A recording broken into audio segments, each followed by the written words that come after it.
Hello mga legit Dover Cats! Isa na naman pong updates patungkol po sa ating pong mga legit Dover Cats dahil yung Gisa Jedli ni Yorme, bakit kanselado ngayong araw? Ang lahat ng yan. But before that, kung hindi ka pa nakasubscribe sa ating channel, please don't forget to like, share, and subscribe at hit mo na rin ang notification bell para ikaw ang unang-unang makakapanood sa mga videos natin. So bago tayo magsimula, of course, nais ko po muna magpasalamat sa mga legit viewers and subscribers and of course sa lahat ng mga legit Dover Cats natin na nakatutok palagi. Hindi lang po sa EAT, maging sa mga legit vloggers po at defender ng TBJ at EAT on TV5. So ngayong araw nga ay talaga namang kinatuwaan ang isang historical sa history ng noon time. Ngayon lang po nangyari yan na pumalo po ng almost 150,000 combined viewers, no? At 1.5 million unique views. Ayan po yung ilan sa mga natamo ngayon ng ngayong araw ng Sabado. Talagang alam nyo po, masasabi po nating special talaga ang araw ng Sabado sa lahat ng mga legit Dover Cats kasi talagang 11:30 pa lang ay nakatutok na po ang buong sambayan ng Pilipino, no? Dito po sa nasabing show. Dahil sa pag-umpisa pa lang po, nagpe-play na po yan dito po sa Facebook. Meron na silang automatic play. Kumbaga kung 11:30 sila magsa-start, meron silang 30 minutes. Parang piniplay na nila yung kanilang pang-opening salvo kung saan nag-aantay yung mga viewers. Just wala pa pong lumalabas na mga Dover Cats pero ang dami na pong naghihintay ng live para hindi po natin ma-miss yung pinakaumpisa hanggang sa matapos po ito pong nasabing show ng TBJ or EAT on TV5 ngayong August 12, 2023. So ngayong araw nga, inabangan din at talagang kinatuwaan kasi pinangako kasi nitong si Ellen na siya ay kakanta ngayong araw. Talagang kinatuwaan. Pero alam niyo po ba, nung sumilip po tayo sa kabilang side, sa pag-uumpisa pa lang po ng kanilang programa, they got 565 live viewers. Yun po nung nagsimula na. Kasi ang ginagamit po nila ngayon is yung Tape Incorporated na Facebook page at ang kanilang tagline ngayon is EB Happy. Hindi ko po alam kung bakit hanggang ngayon ginagamit pa rin nila yan. Naghahabol po ngayon si Jericho na dati nilang creative or writer ng Eat Bulaga na hindi po nila nire-recognize. Tapos, sinabi rin ni Eco dati, pinapatigil niya yung paggamit nga nito pong nasabing title na ito dahil sinasabi niyang kanya nga ito, siya ang nagmamay-ari nito. So, dahil dyan, hanggang sa ngayon ginagamit pa rin nila. We do not know what is the process on that. But what is good thing about this, isang historical thing na naman po ang naitala ngayong araw dahil 100% po na mga legit Dover Cats ay talaga namang bumuhos ngayong araw. Matapos po na mangyari yung insidente ng parang pagmumura ni Mr. Wally Bayola sa live ng Facebook, YouTube, and Free TV na nakuwanan, mas lalo pong bumuhos yung suporta ng lahat ng mga Dover Cats dahil syempre iba-iba na rin yung emosyon nila. Tinitignan nila na maaaring may mga bashers pa rin yan.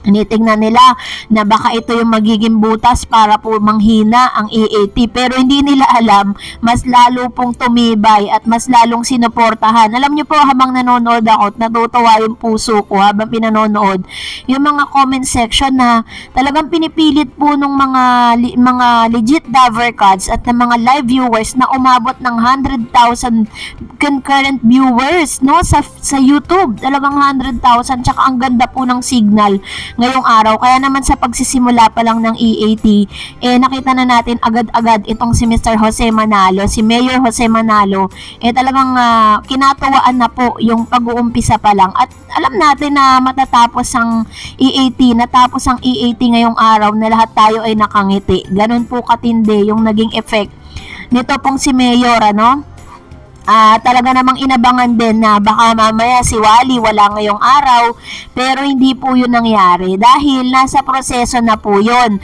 According to Wally, or according to Jose kanina po while he was asking about that, and then nakapagsalita din po si Mr. JDL or Jose or Joey De Leon kung naipatawag na ba sila. Sabi ni Jose na napatawag na daw po sila ng MTRCB at na-receive na rin nila yung summon. So, ang purpose lang nila ngayon ay saya at dahil nagawa na rin naman ni Wally na humingi ng tawad, nag-apology na siya sa hindi niya sinasadyang pangyayari. Alam niyo po yun, yung kung babasahin niyo yung nangyari na yun, is hindi naman talaga niya sinasadya. Kumbaga parang parang sobrang excitement mo, yung expression mo, syempre, siguro talagang itong si Wally, yun ang expression niya, na kinatutuwaan ng marami na hindi niya alam na narinig, 'di ba, on national television. Pero just the same, talagang full pack po tayo ngayong araw at talagang kitang-kita natin na talagang ang suporta ng legit Davercads po sa TVJ ay umaapaw, lalo pong umapaw.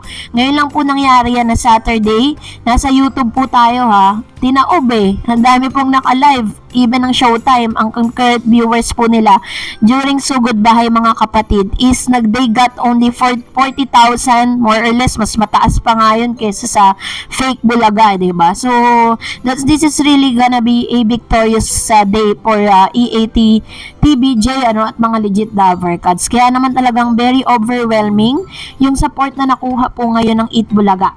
At masasabing historical po ito.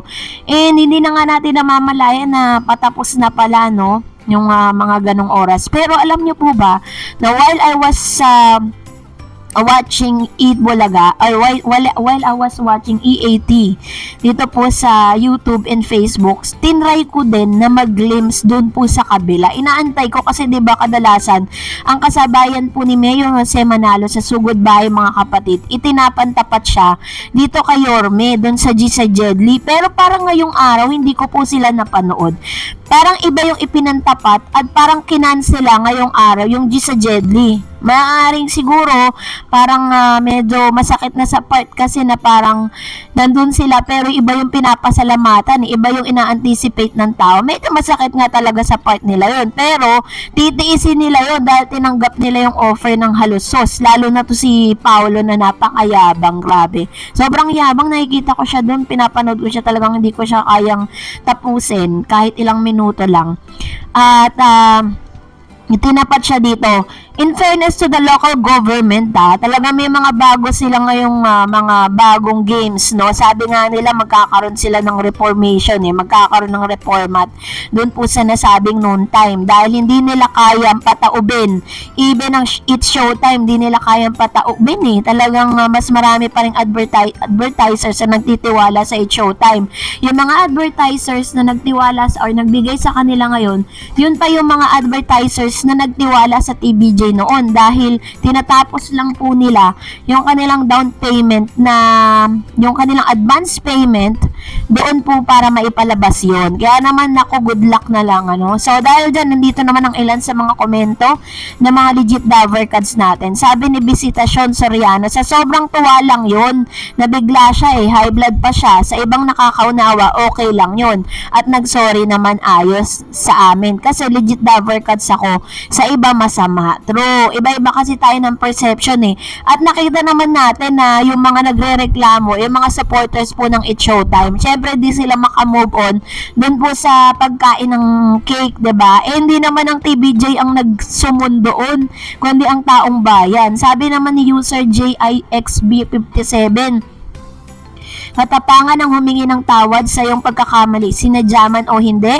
mabuhay ka Wally, humility is the best, mahirap gawin yan lalo na kung mataas ang ere, diba? Sabi naman ni Sancho Gatchalian, okay ka Wally, yung pagtanggap ng pagkakamali, labis akong humahanga sa'yo, saludo ako sa'yo, kung yung pagtanggap ng kamalian ay pinapakita mo na mabuti ka, member ng legit Davercads, saludo ako sa'yo. True dyan, daming humanga sa kanya, wala pong gagawa niya sa national television, no? Na talagang hihingi ka ng tawad. Sabi naman po ni Hazel K7584, for as long as EAT is doing well, ang mga tao na ayaw sa kanila, they will look for mistake.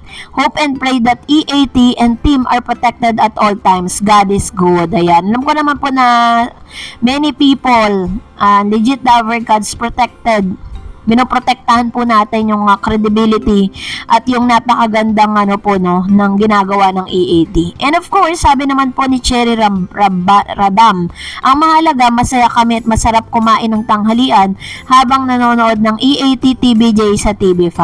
Kami rin po ganyan, tinataon namin ng tanghalian. Kaya naman mga legit lover cats, salamat po sa inyong pag-support at panonood. Huwag niyo pong kalimutan mag-like, mag-share at mag-subscribe at i-follow niyo na rin po ang aking pong Facebook page, Dar Eds TV. God bless everyone!